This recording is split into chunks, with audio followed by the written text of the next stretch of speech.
people, like kids that are 18, 19, 20, 21, even like younger than that, that come with like mental health problems, this, that. But like, why is that though? Like we're in this, as you said, we're kind of are in a matrix where stuff like this wasn't normal before. Like if we were to talk about this when we were our age, we wouldn't say, well, like, man, I'm in crazy mental distress. Man, this, that. This wasn't even a talk because we didn't go through that much. Maybe unless foreseen situation happened to you, that's different. But in generality, this wasn't the scene. Me and my boys were so happy. We were outside shooting hoops until 1 a.m. until my mom yells at me and I go inside. Happiest time of my life. That's all that brought happiness. Now, stuff like that it doesn't fulfill people. And that's the crazy part is where the simplistic things don't fulfill you.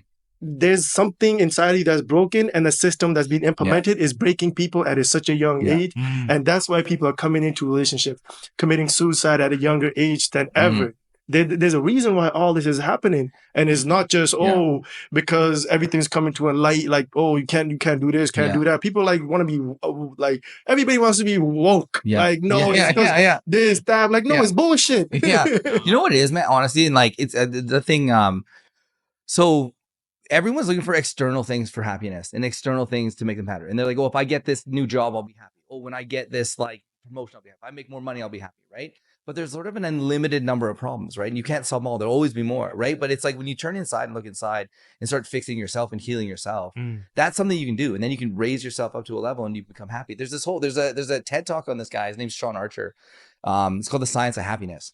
And so basically he talks about like, they studied happiness at like Harvard. And so it was kind of going through all these kids that like, and so basically the gist of it is the formula for happiness is backwards. Because what they say is like, oh, when I get this, like in Harvard, I'll be happy. When I become a doctor, I'll be happy. Whenever. So, but the problem is every time you hit it, the goalposts keep going further, right? So they're like, if you reverse that, become happy in the present moment, you actually work better, faster. Like your brain operates better, you're happier, everything works, performance, everything improves because you're operating from like a happy perspective. And so the whole idea is to switch that formula and change it around. And that goes back to like, you know, being in the present moment and like that whole, it's not the destination, it's the journey and the people you meet on the journey. It's like the whole thing about being present with like every moment that you have and enjoying those moments and not getting caught up and like that. I mean, this is like, we talk about meditation, we can talk like all these different things. There's so many things that like can help you get there that have been around forever, but like we get caught up in this attention society where it's like, and they want you to buy the newest thing, they want you to work for this, they want to do this and distract you with this and do all these things, where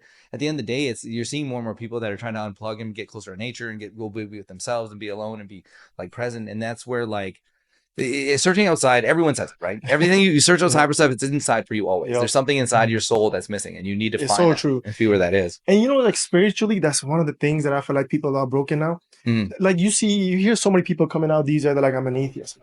Like, you got to be connected to some sort of level spiritually with something that's higher power. You do, because it brings you closer to like reality and makes you understand things at a greater level. And now I feel like in this broken society that we live in, I truly think like to a certain extent we are broken. But we're like social media, like you know, I was talking about this with someone. I'm like, you go on Instagram, is literally soft porn, left, right, center. Oh yeah. It's literally like, you want to talk about spirituality? There's a girl like in half bikini, like her like tits are showing, and they out here in a yoga pose. Are like, yeah, it's therapeutic. Get the fuck. You can send me that link when you get a second. You know what I mean? Like, it's insane. And the worst part it's weakening men. Oh, dude. And it's great topic. Let's dive into this. No, because the reason why I say that is weakening men. Who are majority of the, you know, people that are funding these like OnlyFans, this, that, like now you hear a crazy amount where like these girls are making $6 million a month. Bro. Who is funding? Okay, it comes down to the man. Unbelievable. If the man is not spending money, there is no demand for it. So it's literally like, as I said, it's breaking men to a point where like we're like in this like, you know, when like the doctors hold out a pendulum like you see in the movies, and you're getting hypnotized. I feel like that's what's going on with social media right now. You're like in this, you're looking at the pendulum and you're like, like you're just stuck there. It's crazy, man. This is like, I don't know how you guys are fans of Andrew Tate or not, but probably. I mean, no, for us, like we spoke about him before. There's certain things like when he says like your woman's a slave and shit, we're like, bro, chill out, like relax. But when he talks about like, yo, get your shit together, go to the gym, like self-development. So I think the thing that he hit on that was kind of the biggest thing was empowering men again and getting, because if you think about like, he had a great talk on with these girls one time. He's like, you think all these men are trying to like suppress you, and you're talking about the top 1% of men. You're not talking about the random guy throwing garbage out at 6 a.m. He's not going doing that thing and he's going to suppress you guys. And it's not like the guy working in the sewer doing all that stuff. It's not the guy at Starbucks who can't get a date, who no one talks to, who goes home alone, plays video games all the time. It's not that guy. Yeah. You're not talking about him, right? But if you look at the whole population, the entire spectrum of men, you got to include everybody in the entire thing. So they're always really pinpointing like a specific thing, right? And so you think about like masculinity and what's happened to us in sort of society. And there was a really good, I don't know, this came from, but it was like, look at the cartoon TV shows in North America with Simpsons, American Dad, Family Guy. Then look at anime and look at the way anime father figures are portrayed. Yeah. And like how it is. It's such a different spectrum, but that shows like how the culture and like everything is being like portrayed. So if you go to like, again, if you're a conspiracy theorist, you want to believe this, how do you break up a home? How do you break up a family? You demasculate the man, you get the woman out of the house, you get her to work, and she pays taxes, they pay taxes, you raise the kids with your society and your education system. So you break up the family. Then when they get to be 18, you split up the family, you go out, you go work, you get a house, you pay a mortgage, you do your own thing, keep splitting the family. Yeah. And so if you look at kind of traditional and go back to like Eastern values, that never happened. And like if you think about how empires are built on this stuff, that doesn't happen. Family sticks together, they're unified, they're growing, everyone's together, the husband can work, the woman stays at home, takes care of the kids, they be in their divine masculine and the divine feminine, and it all kind of works. But they blurred that line and they made of this toxic masculinity thing. And now, and not to say there are some shitty guys, I've met shitty guys for sure, right? But and that's what's tough for like real men that are out there trying to do the right thing and take care of their families, provide for their kids, empower the people around them, and do all that stuff. And it's like you can be masculine and you can do this stuff. And I think the cool thing with Tate is he kind of brought that back because there was such a swing to the other side where he kind of brought it back to be like, it's not bad to be a guy. It's not bad to be masculine. You can be masculine and you can be like, take care of people and you can do that stuff. It's not wrong. You'll find a woman that like wants that and wants to be around.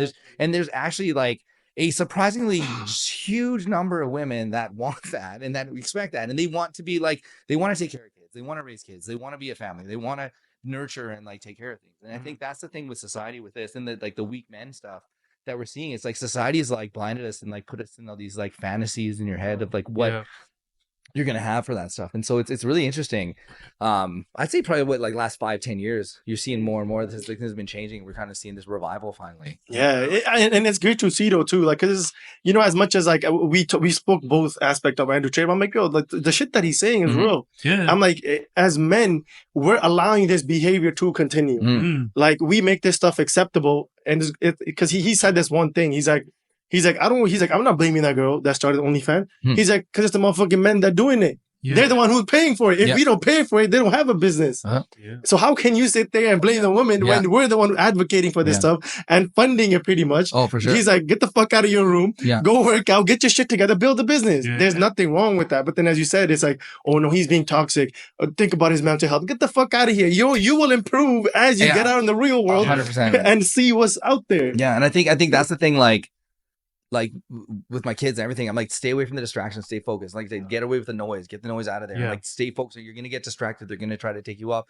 And the whole purpose of this is like to not let you do this so you don't be successful. So you get distracted by OnlyFans. So you get distracted by like being like whatever XYZ and not focus on what you want to do. But that's the whole game, right? And that's the whole thing of leveling yourself up, staying like, how do you get stronger? How do you get faster? How do you get your awareness up? How do you get like more like all those things?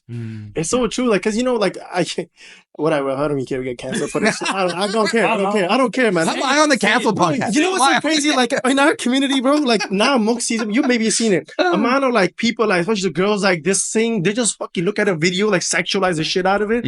And they're just singing to it.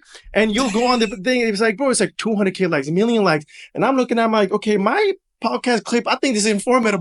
This shit has 30 likes. How the fuck does this make any sense? How? Can we get some girls in the background now? We do that? It's gonna go from 30 likes to 200. Who are these guys and what are they doing? We're getting your monetization through the roof, just everything. It's like, how do you protect that? Like you can.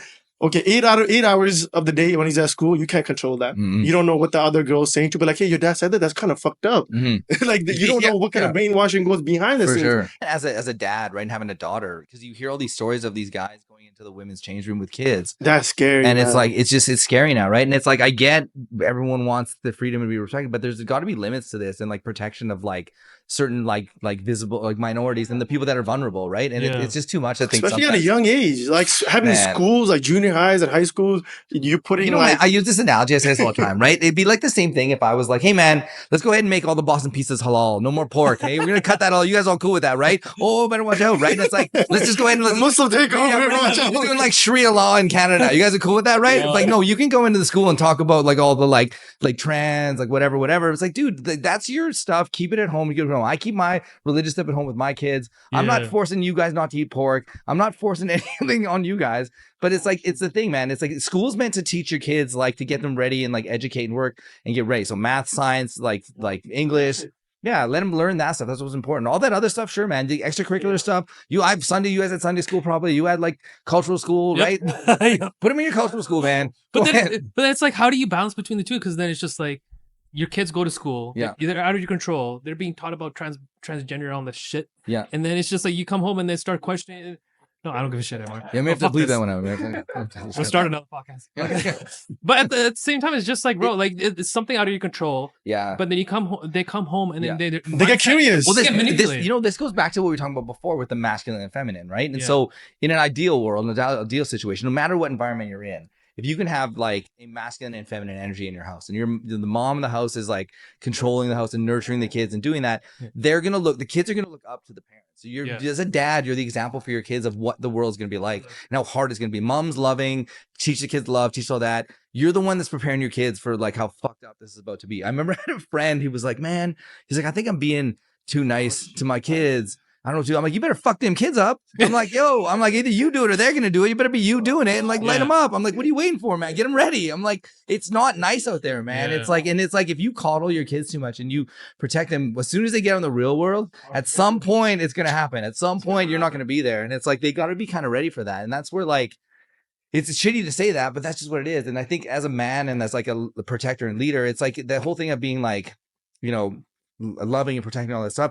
Part of it is you need to protect your family and have that for them so they're ready for it. And there has to be a way that you're getting them ready for that. But I think having like that masculine and feminine energy and like having that unit built at home and even having your parents in the home, right? An extended family. And then there's more like of the family unit being built. All the stuff that outside's trying to feed your kids shouldn't be able to impact that. Like if you build a strong enough unit, it should be there, right? And then again, extended family sticking together, like we were talking about before. If you have that unit built, but they don't want that built here, so they can control it better. And it's so true. It's so true because, like as you said, the narrative that's being pushed on schools now more and more. I'm like, listen, after a certain age, sure, after 18, 19, 20, like if they want to get curious about certain things, like as being like, oh, I don't like, man, this, that, I'm like, cool. But if my kid's 14, 15, 16, guess what?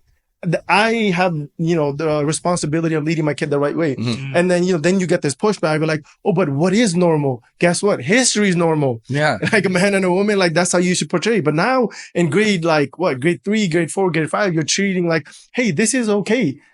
No, you're not teaching my kid that. Yeah. Because now it's like a psychological war you play within that kid where that shouldn't be normalized. I think, man, and honestly, like, I'm like, hey, man, whatever you want to do in your bedroom, it's up to you, man. Knock yourself out, man.